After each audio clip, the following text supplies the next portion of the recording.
Is NASA hiding evidence for life on other planets?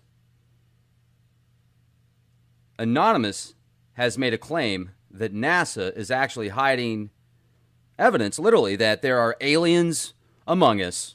And obviously, if you look at some of these ancient cuneiform tablets, you can absolutely tell that we've been visited from something that claims to be from outer space. And what I have done is compiled a bounty of information to share with you guys, not only myth, folklore, science, astronomy. I'm compiling it all together. And could the Anunnaki actually come from the TRAPPIST-1 solar system that's about 40 light years away from Earth? Now, that's a long way away. But in galactic terms, it's almost like our next door neighbor. Not quite our next door neighbor, but down the street. So this first image that you're looking at right here, this is actually showing you an ancient cuneiform tablet that's been discovered that looks like 3 bird people, a UFO, 7 dots, a star to the left, and a crescent moon to the right. And below them, you're going to see, it looks like Anu, the father of the Anunnaki, in his galactic ship, pointing up saying, hey, look, this is where we come from. We come from the stars. Now, if you connect this to the TRAPPIST-1 system, I wanted to share with you some recent articles that have came out. Alien Hope as TRAPPIST-1 system may contain multiple life-bearing planets. Anonymous says NASA has evidence of alien life. Does it? Life on TRAPPIST-1 planets, rock-swapping swamp gas from Uranus may boost odds. So, record-breaking amount of exoplanets that are being discovered. We're finding out that many planets that we thought, never existed, are actually orbiting our own sun with strange and peculiar orbits. Some of them 300 years, some of them 3,000 years, some of them 20,000 years. It's just fascinating. So I wanted to also share with you something that I found out about the TRAPPIST-1 system. This blew my mind. This absolutely blew my mind. It's in the Aquarius system, you guys. The TRAPPIST-1 system. It's in the Aquarius system, which is usually associated with the constellation represents Deucalion, the son of Prometheus, who survived the great flood along with his wife. Now, in Babylonian myth, the Aquarius is identified as Gu-La, the Great One, the god Ea himself. Well, what does that mean? Let's take a look here, because I hadn't heard this name before. The son of Prometheus. Deucalion is the son of Prometheus, Enki. Ziusudra, is that who that is? Is this Ziusudra? Is this Noah? Well, I certainly find this incredible to think about. And I'm also going to connect the dots. Let's go back to the TRAPPIST-1 system here for a moment. And let's take a look at the information that's available that makes me think of the conspiracy theories that are going around about Nibiru and what Nibiru actually is. Some people feel that Nibiru is Planet X. Some people feel that Nibiru is actually a small solar system with 7 planets and a brown dwarf star. And this information right here, just to share with you, is it's 7 planets that orbit a brown dwarf star from the area of Aquarius. You can see it's out in the Aquarius constellation, the area where Enki is supposed to come from. So there's several dots there that I've connected. Now, as far as Nibiru goes, though, as far as Planet X being Nibiru and Nibiru being planet 9, the orbit of planet 9 doesn't go anywhere near the TRAPPIST system. You know, it's got supposedly a 10 to 20,000 year orbit. And I did the math. It would have to be traveling, it was over 50 million miles an hour for 20,000 years to make it 40 light years away. I mean, it was even more than that. It was the numbers were high. So if you put into consideration that Mercury is considered an extremely fast orbiting planet that's about 107,000 miles an hour, and that's why it's linked to the Greek mythos of a very fast god like the Flash. Well, it's because it's orbiting the sun, the inner planet of the sun. It orbits faster than the other planets.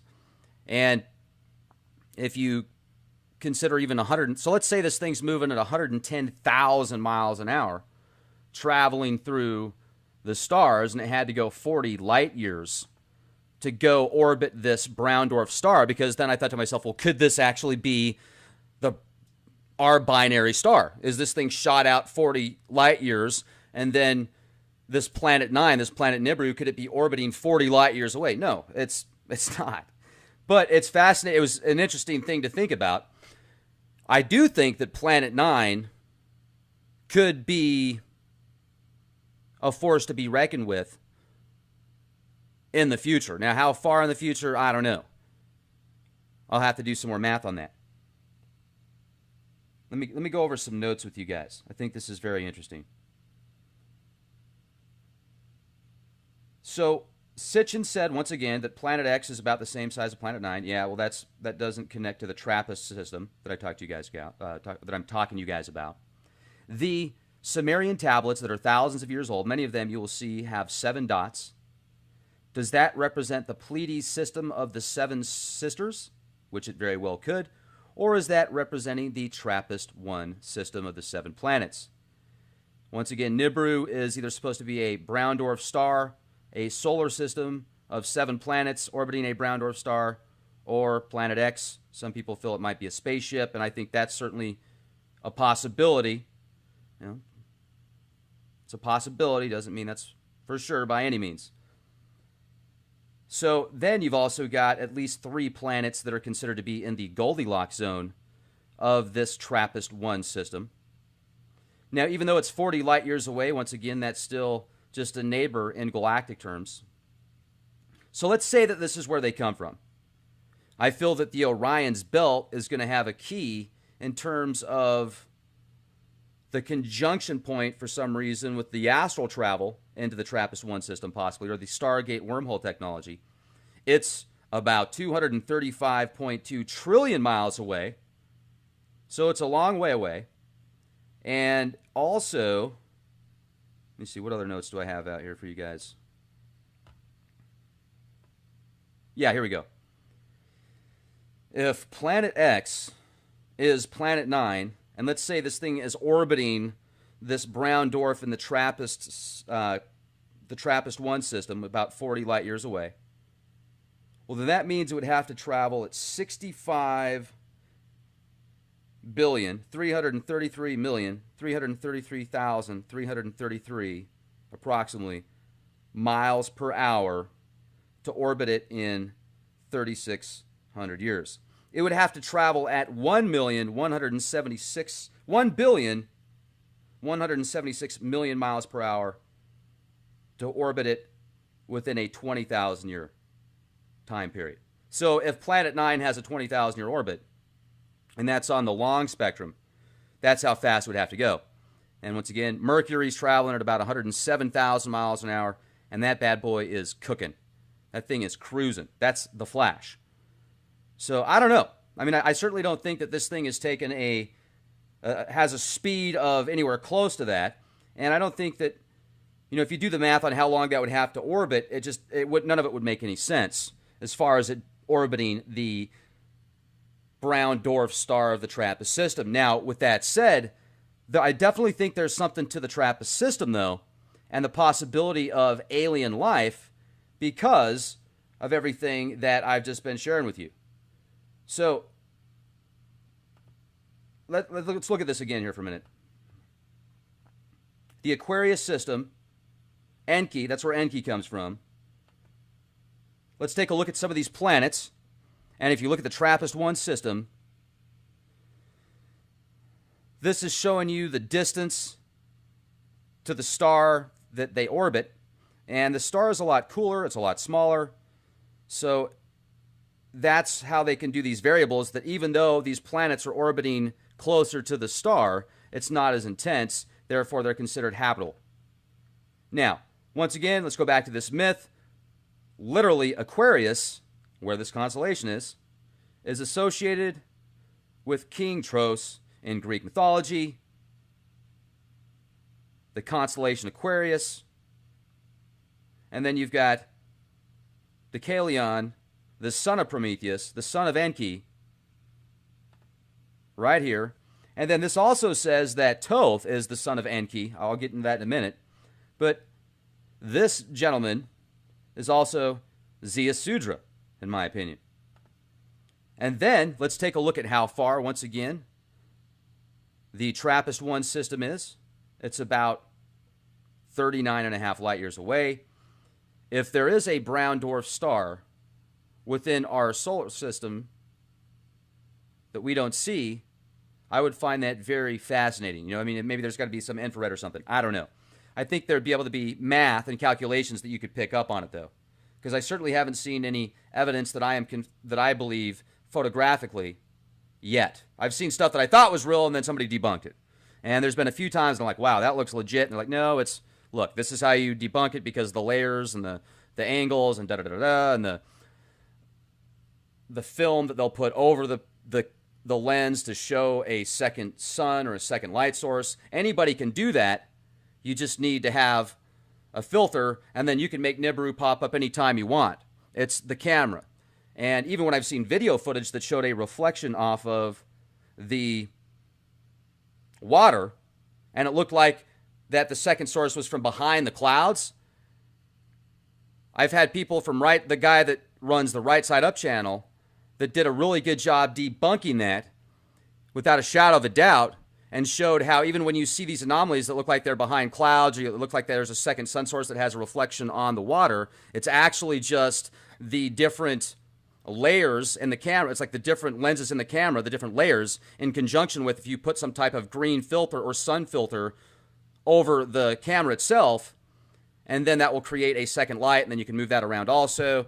And so if you see it with your own eyes, and you take video footage of it with get some video with your own eyes, that's one thing. I haven't talked to somebody that's seen it with their own eyes and has video footage that hasn't been debunked yet. And I would love to see it, guys. I would, but I'd be freaked out at the same time. I'm not freaked out for more than a couple of minutes, then I'd just be like, all right, this is awesome. I'm sure we'll figure it out. We'll just do that 11-11 mind concept where we'll all think of transferring consciousness to a better place, and just literally we'll move the planet out of the orbit to where we won't have to worry about it. I don't know. I'm just messing around with you guys. But I think we're going to be fine regardless. I think we're going to be fine. So when people say that I'm paranoid, I say, really? I'm excited, man. This is awesome. And just because you're paranoid doesn't mean they're not after you anyway. So joking. All right, so Aquarius, TRAPPIST-1, the Milky Way. This is just to give you an idea how big the Milky Way is. It's 100,000 light years across. How far is a light year? A light year is 5.88 trillion miles across. So take 5.88 times that by 100,000, and you have 5.88 million. Is that right? 5.88 million light years? No, wait. I was thinking 5.88 million times trillion. Never mind. All right, I'm divagating. I'll get into that in a minute. I'll have to do the math on that. Let's take a look at... I just shape-shifted for a minute. Nanu. All right, I've cut down on the nanu. I actually had to go into a monastery for a couple of days, and they had to literally exorcise these demons from me, and so there won't be as many nanus because they were able to eliminate some of those. So I apologize. But take a look at this. This is directly from NASA, and this shows the resonant dance of the 7 TRAPPIST-1 planets that orbit the brown dwarf star. Is this where the Anunnaki come from, ladies and gentlemen? And you know what? It's not doing anything, because I am disconnected from the internet. Yep. Well, I don't know how long I've been talking, thinking that I have a live audience, but I am recording this at the same time. So right here, thank goodness I've loaded up most of these. This is the Planet 9 connection. And we talked a little bit about that before. Here, this is awesome. I think this is fascinating. Because take a look at this. Sirius, boom. Orion's Belt, boom. Hades, boom. Pleiades, boom. You've got the different star clusters. This is a beautiful image, by the way, available at ancientcode.com. Now take a look at this.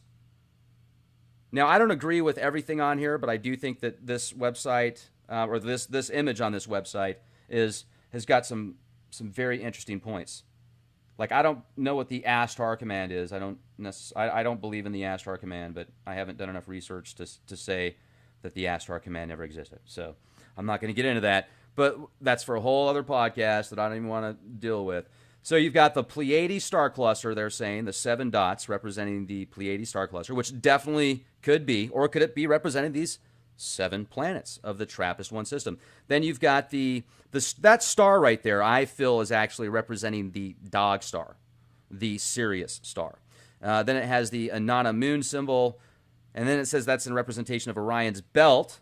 So if that's in representation of Orion's belt, you've got the Sirius star, you've got Orion's belt, you've got the Pleiades system, and then you've got the Hades cluster. Then see, but it's saying that Shemesh is the symbolism for the dog star system, and I don't know if I agree with that. I haven't done enough research into that yet. So I think this is a pretty cool thumbnail. So great job there. And then also you can see that the Pleiades system right here is connected with the dots. This is available, I'll leave the link in the video description box, connecting to these Sumerian tablets that are ancient. You've got multitudes of these tablets that connect to there. And then I've never seen this one before today, and I think this is a great Mesopotamian, ancient Mesopotamia clay tablet that has the tree of life, Adam and Eve. It has the winged creator from above, and you'll see 3 dots to the left, 3 dots to the right. So I don't know what those are representing. It looks like you've also got the winged animals there, but that looks like the Garden of Eden, the tree of life, and then you've got the winged something above it, which some people say could be Nibiru, and it could be. Now I think this is a representation of Orion's belt, and then you've got these 2 animals that are crossing like serpents, like snakes. I don't know what that represents necessarily. Maybe DNA. Maybe that means that the DNA that we have came from Orion's belt.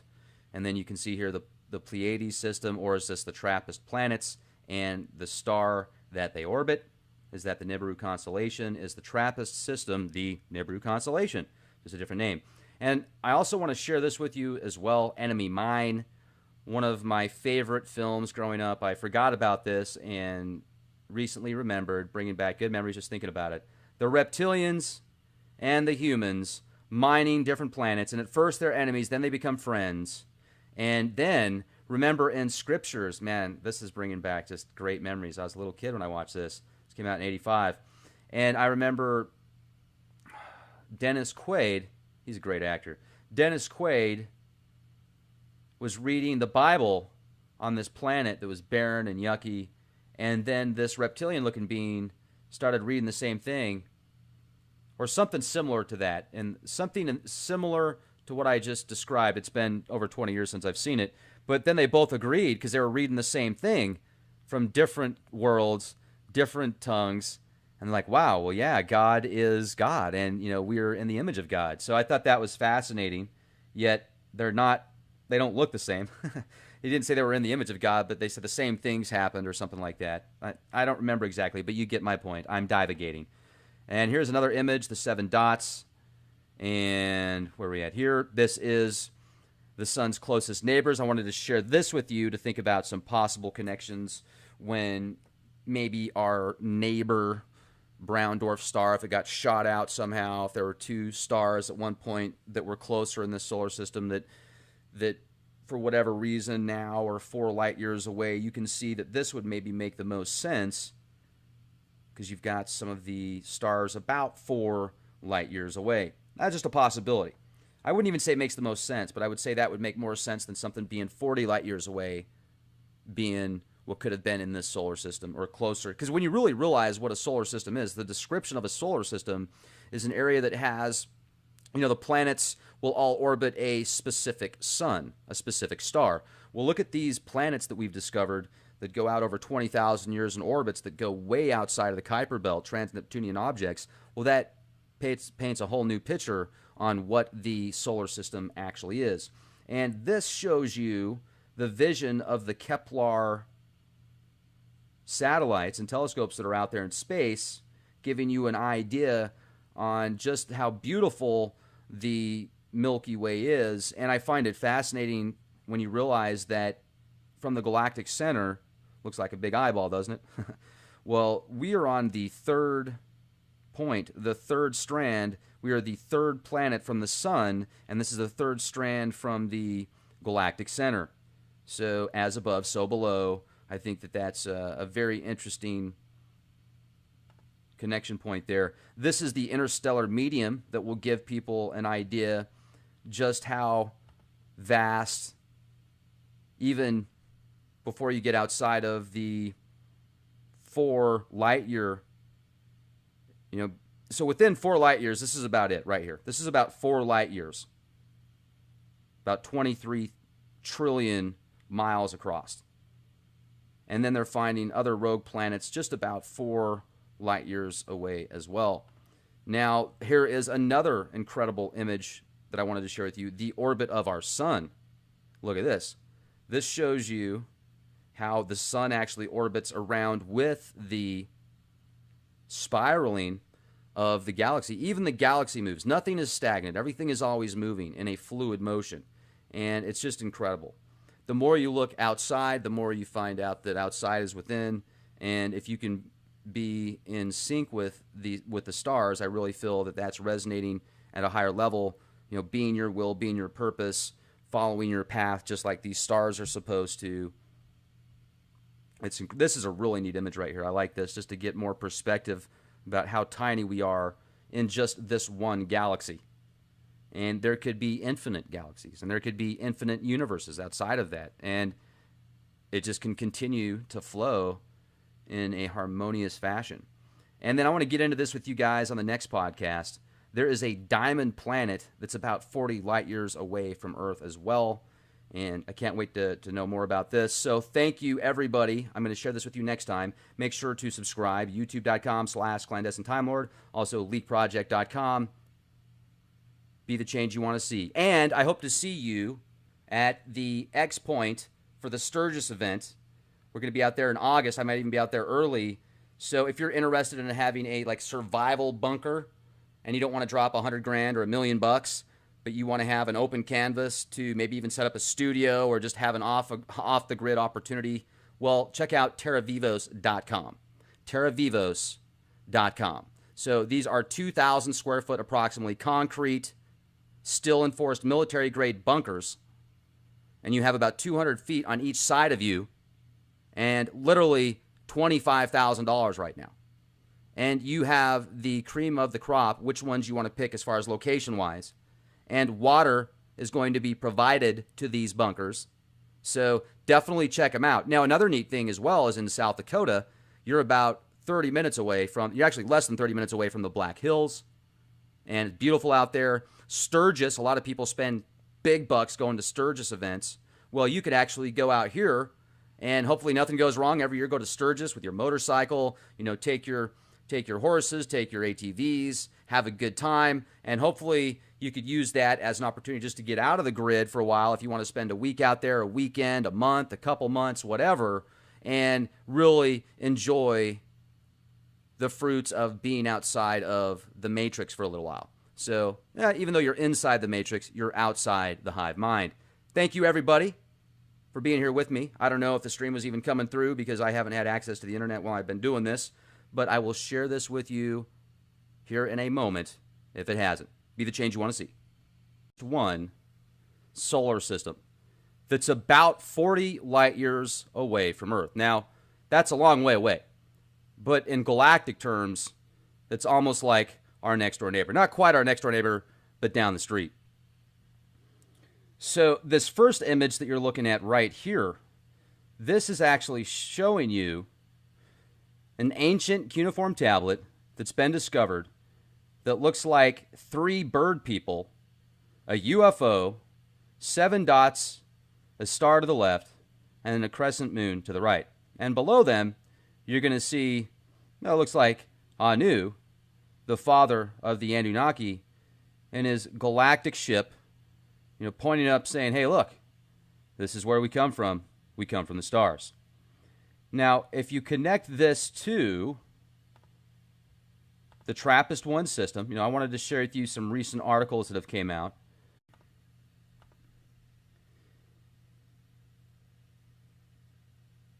Is NASA hiding evidence for life on other planets?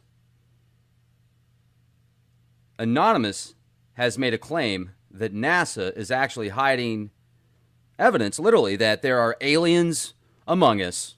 And obviously, if you look at some of these ancient cuneiform tablets, you can absolutely tell Alien Hope as TRAPPIST-1 system may contain multiple life-bearing planets. Anonymous says NASA has evidence of alien life. Does it? Life on TRAPPIST-1 planets, rock-swapping swamp gas from Uranus may boost odds. So, record-breaking amount of exoplanets that are being discovered. We're finding out that we've been visited from something that claims to be from outer space. And what I have done is compiled a bounty of information to share with you guys, not only myth, folklore, science, astronomy. I'm compiling it all together. And could the Anunnaki actually come from the TRAPPIST